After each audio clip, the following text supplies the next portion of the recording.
4 meses atrás, eu comecei a ler um livro que se chama Uma Vida com Propósitos. O nome do autor é o Rick Warren. Esse livro mudou muita coisa na minha vida desde que eu li.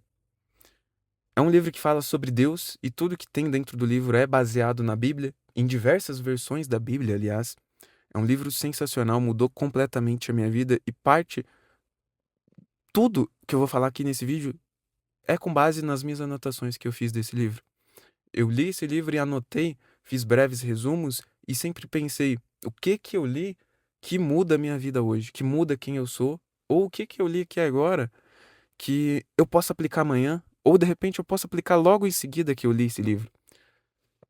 Então eu gostaria de compartilhar tudo isso porque foi um livro que mudou muito a minha forma de ser como pessoa e a forma de pensar e olhar o mundo também.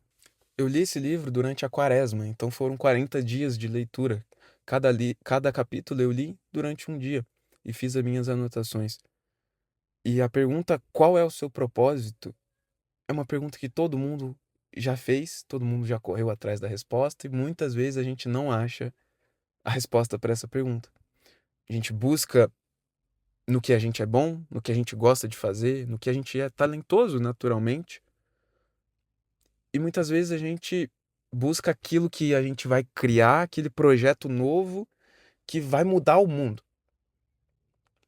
Mas depois que eu li esse livro, especificamente essa parte aqui, que fala o seguinte: nunca vai encontrar propósito aquele que só olha para si.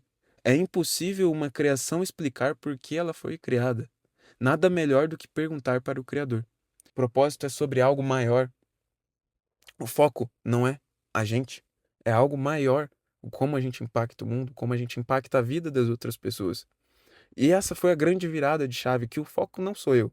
Eu não vou descobrir a resposta para essa pergunta se eu só ficar olhando para mim. A partir do momento que eu tirei o foco da minha pessoa e coloquei em algo maior, ou seja, no que Deus queria para minha vida, sempre tem um custo. Tudo que a gente faz nessa vida tem um custo.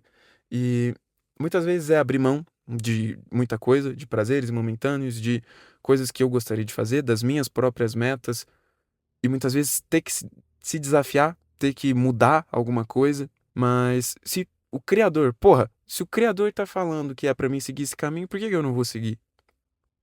Entende? Então essa foi a grande virada de chave quando eu comecei a ler esse livro. Que eu tava procurando a resposta dentro de mim, quando a resposta, na verdade, estava fora. Esse livro, ele me mostrou 3 coisas que eu tava enxergando completamente errado. E eu vou contar cada uma delas aqui pra vocês. A primeira coisa é a seguinte: a metáfora que você usa para a tua vida vai determinar a sua vida. Como assim? Eu vou ler uma frase aqui que eu grifei que vai explicar isso aqui. Se você vê a vida como uma corrida, você sempre vai estar com pressa. Se você vê a vida como uma batalha, vai sempre estar tentando vencer alguém. Então, o livro ele sempre coloca 3 metáforas. Que a vida é um teste. Tudo que a gente passa de dificuldade, de coisas boas, tudo que a gente vive é por um bem maior. Tem algum motivo. Nada que acontece na nossa vida é insignificante. Segundo, a vida é um cargo de confiança. Nada do que a gente tem aqui nesse mundo hoje é realmente nosso. A gente só tá com aquilo durante um tempo. Depois a gente vai ter que devolver. E terceiro, a vida é uma atribuição temporária. Por quê? A gente não vai ficar nesse mundo aqui o tempo inteiro.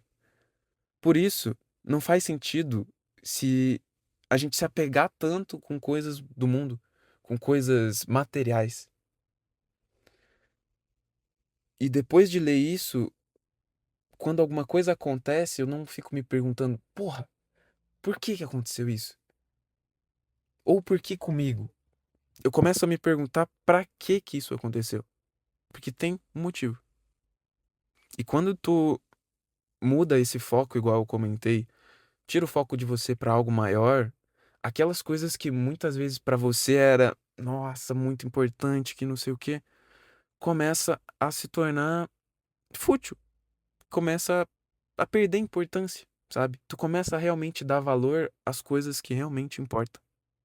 A segunda coisa desse livro é a comparação. Tem uma frase aqui que diz o seguinte: a inveja, ela tira o seu foco do propósito e coloca você em um beco sem saída. Você perde o foco e a alegria ao mesmo tempo. E também eu anotei, imaginando como se estivesse uma corrida, focar na minha raia, focar em terminar a minha corrida, sem se importar com os corredores que estão do lado, as pessoas que estão do lado, focar no meu objetivo, no meu propósito. E isso ler esse capítulo fez com que eu parasse de olhar tanto para o lado, como que fulano fala, como que fulano faz tal coisa, e comecei a focar em mim, em como Deus me fez com as minhas habilidades, que é um processo, querendo ou não, de aceitar como a gente foi criado. Porque se Deus nos criou de uma forma, é porque Ele queria que a gente fosse criados dessa forma. É como se a gente olhasse para Deus e falado, pô, Deus, com toda a perfeição que Ele tem, Ele sabe criar um ser humano. Aí chega a própria criação falando, pô, tu me fez de um jeito errado, tu podia ter me feito igual fulano. Então é um processo de aceitação, entender as nossas qualidades, entender os nossos defeitos também e buscar, sim, se aprimorar, mas também aceitar como a gente foi feito e usar os nossos equipamentos que a gente veio de fábrica para conseguir cumprir o nosso propósito. Outra frase que me marcou muito nesse capítulo foi a seguinte: quanto mais próximo você estiver de Jesus, menos você precisará se autopromover. No livro fala que se tu tá muito próximo de Jesus, tem uma amizade de fato, tu não precisa se promover. As pessoas vão notar uma coisa diferente em você, um brilho, uma alegria diferente que qualquer bem, qualquer casa, dinheiro, carro, qualquer coisa que tu tiver de material nesse mundo não vai colocar no seu olho.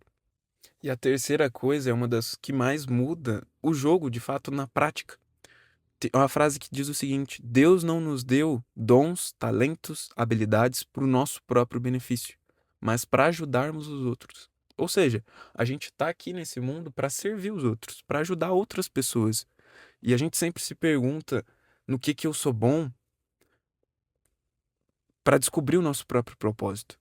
Mas a pergunta ela muda. Para que esse dom que eu tenho existe para ajudar o outro? Para quem que é esse talento que eu tenho? E no livro tem um framework, né, chamado Forma, que é basicamente a combinação única que Deus usa para cada um na nossa criação. Então é os nossos dons espirituais, o que a gente gosta de fazer, nossos recursos naturais, nosso modo de ser, as nossas experiências, tudo isso junto forma a gente.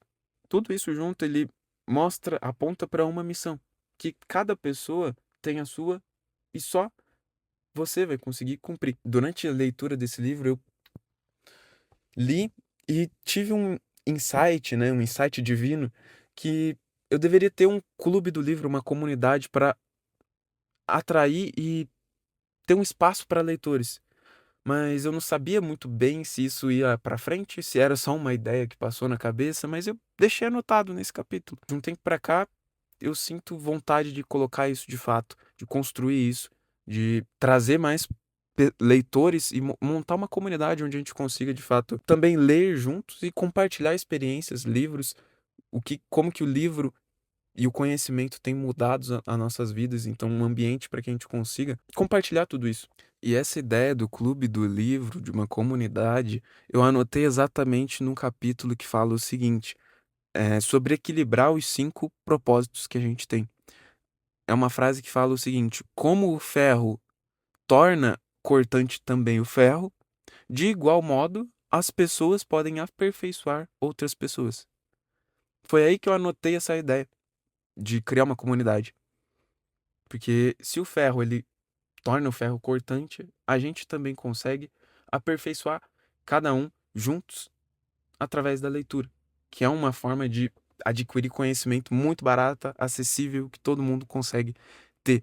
E a ideia é ter pessoas de todos os tipos. Pessoas que já são leitores há anos, leitores ávidos, que aplicam o conhecimento, e também pessoas que leem ali um livro por mês. E também aquelas pessoas que, pô, eu começo o livro, mas paro, não consigo continuar, não consigo criar esse hábito. Também a ideia é unir esses 3 públicos diferentes para que a gente consiga ajudar o outro. E é exatamente isso que eu quero construir aqui dentro desse perfil, dentro das minhas redes sociais. É um dos propósitos que Deus colocou na minha vida.